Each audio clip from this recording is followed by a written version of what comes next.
Hello, everyone. Today we are going in this week we went into the practical side of ethics and we discussed the difficult theme as euthanasia. As you read, the term comes from eu, which means good in Greek, and thanatos, which is the root for death. So euthanasia is basically giving people the chance to die in a good way. I don't know.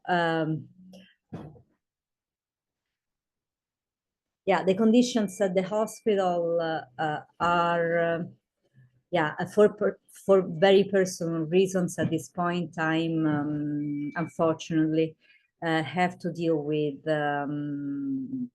dying and hospitals. And discussing now in my ethics class about euthanasia makes me think that we still don't have so many routes to guarantee good death to our loved ones. Mostly because hospitals are busy and are caught into utilitarian dynamics. So people have to leave the hospital as soon as possible. The hospital needs to be profitable. And in the moment, in the most vulnerable moment of one's life, which is, when they have to fight this difficult battle against death or toward death, because it's inevitable. And as you read from Marco Aurelius, for example, it's a lesson we need to learn while we're living. So in one of these very vulnerable moments, you are basically alone in an hospital room. Well, if you're alone, you're lucky. If you are in Italian hospitals, often it happens that you are in these big rooms with other people, and even managing to get a blanket at night could be an endeavor.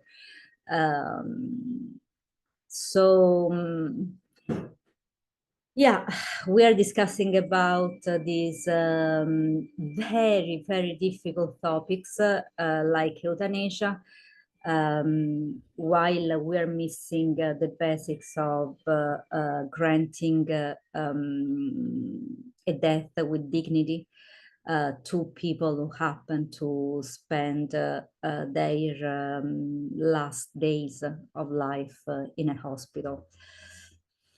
Anyway, to come back to the point of euthanasia, to the technical terms, there is a voluntary and involuntary euthanasia.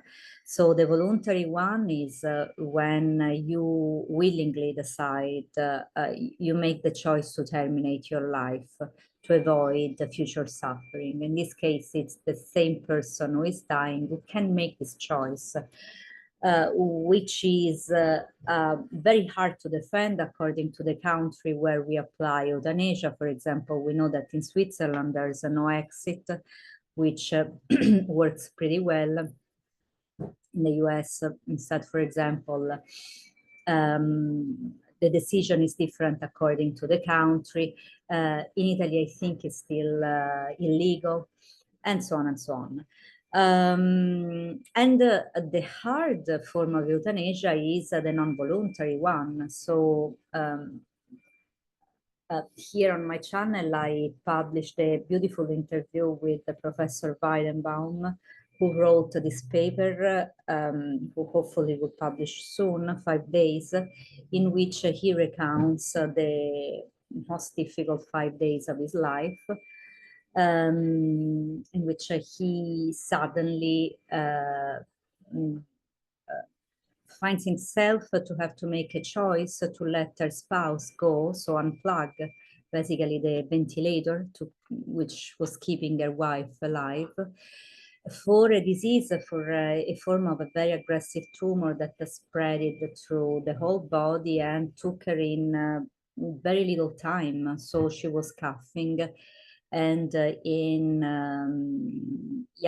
very few days the situation precipitated, and he found her on this artificial sustained machine, and he and her family had to make together the choice of whether to let her go or not.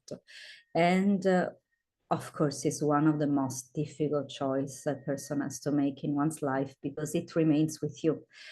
So you need to truly found the self-evident principle that sustains your choice to let go of a person you deeply love.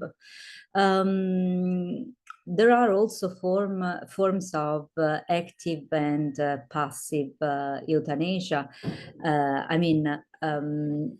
Active euthanasia is legal in very few countries at the moment, because it consists it's connected to voluntary euthanasia, and it consists of giving the person a cocktail that will of pharmacs that will induce death, hopefully a serene death. The passive euthanasia is basically what I was describing from Professor Weidenbaum, which is unplugging the machine that keeps the person alive. It can be incredibly draining emotionally, not just for the family, but for the medical personnel who works in intensive care units, because they might have to repeatedly be the vehicle of choices as hard. And in that case, there are certain countries that allow people to refrain from these choices, to not actually make the move of unplugging, because it can cause a compassionate fatigue, it can cause burnout in the medical personnel involved in these choices. What are the arguments in favor and against euthanasia? Some of the arguments in favor of euthanasia are, of course, the quality of life, that you try to keep as good as possible, especially in chronic disease, in lethal illnesses. So in that case, euthanasia would be morally justifiable, because you are basically helping a person who is going to die in a more a painful way to go in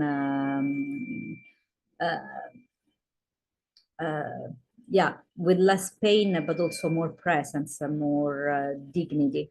And around dignity, plenty of papers have been written. Kant is one of the advocates of human dignity. I don't know if he would advocate, probably not, for euthanasia, but he certainly defends the importance of the human being to remain human, to remain with the qualities that characterize the human being until for all its life. So another argument in favor of euthanasia is personal autonomy. So we want to let each person to choose in autonomy what to do with their lives, and to be able to live their lives as they wish. So euthanasia would be a natural conclusion of this principle of the ability to be autonomous, to give oneself the nomos, which means the law, the rule that regulates one's own life. And another argument that we can use is basically give the resources in the hands of the person. So basically everyone should be able to administer its own medication, to know what is happening with their own life until a few years ago, I mean, a few decades ago, people who received uh, diagnoses that were lethal, that led to death, were generally not let be, yeah, they couldn't know about the diagnosis. A celebrity one was, a famous one was with Freud. Freud had lethal cancer, which I think started from his mouth because he was an avid pipe smoker. Yeah, his doctor didn't share with him the diagnosis. The people around him knew, and he didn't.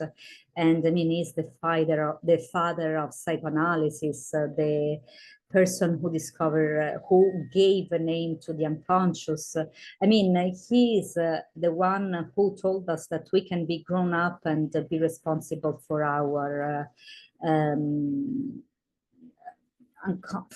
consciousness, for our feelings. So he felt that as a big betrayal. There are the pages of his diary that show the intensity of the betrayal he felt.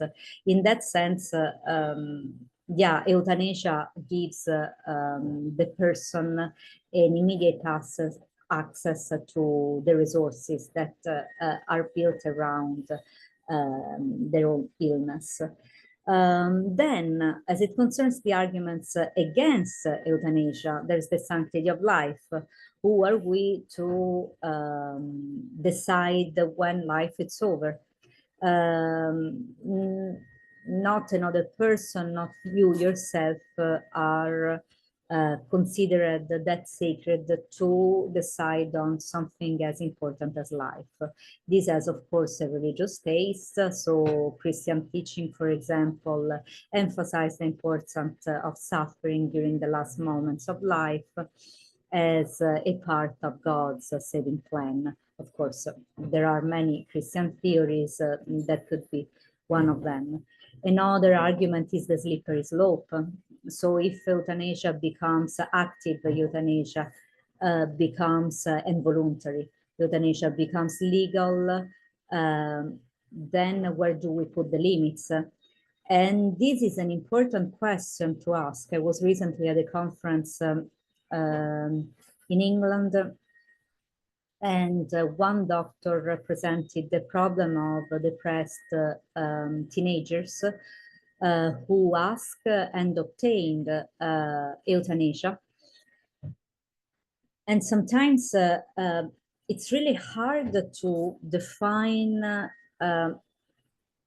how you should allow euthanasia connected to a pathology as depression, because depression is by definition the lack of hope for something to come in the future. But it's a mental state that we all know it's transitory. It's a moment in which, yeah, you don't see this light, but the light might come. So granting euthanasia to very young people suffering from depression could be a very dangerous move. I mean, it could be exactly the exemplification of this slippery slope. So probably we should create a set of criteria, or I don't know, an in-depth interview to check the status of the people asking for this final choice.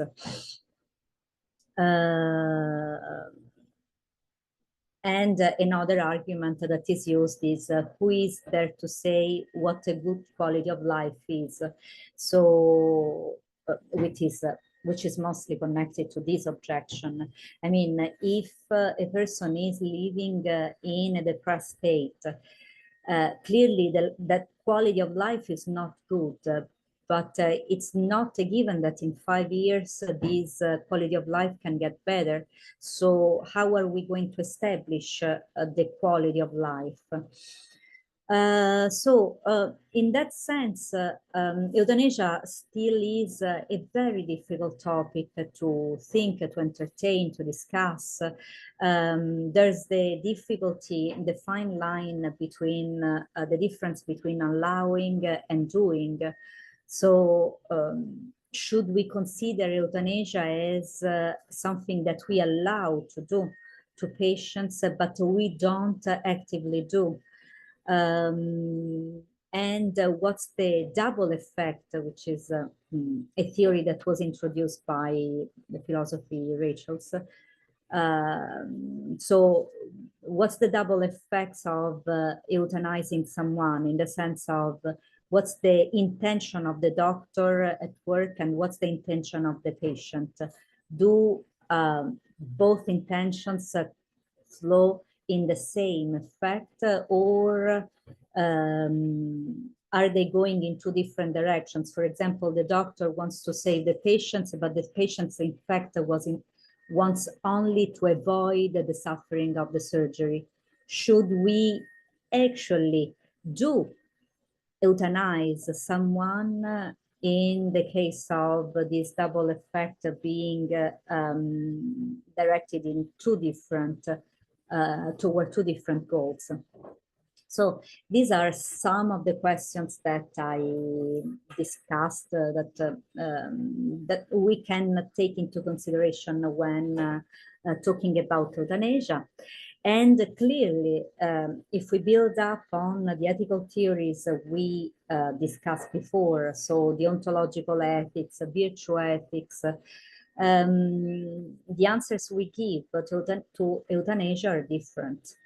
Because a virtue ethics might be in favor of euthanasia because it's about building character. So if we lose autonomy, this activity cannot be possible.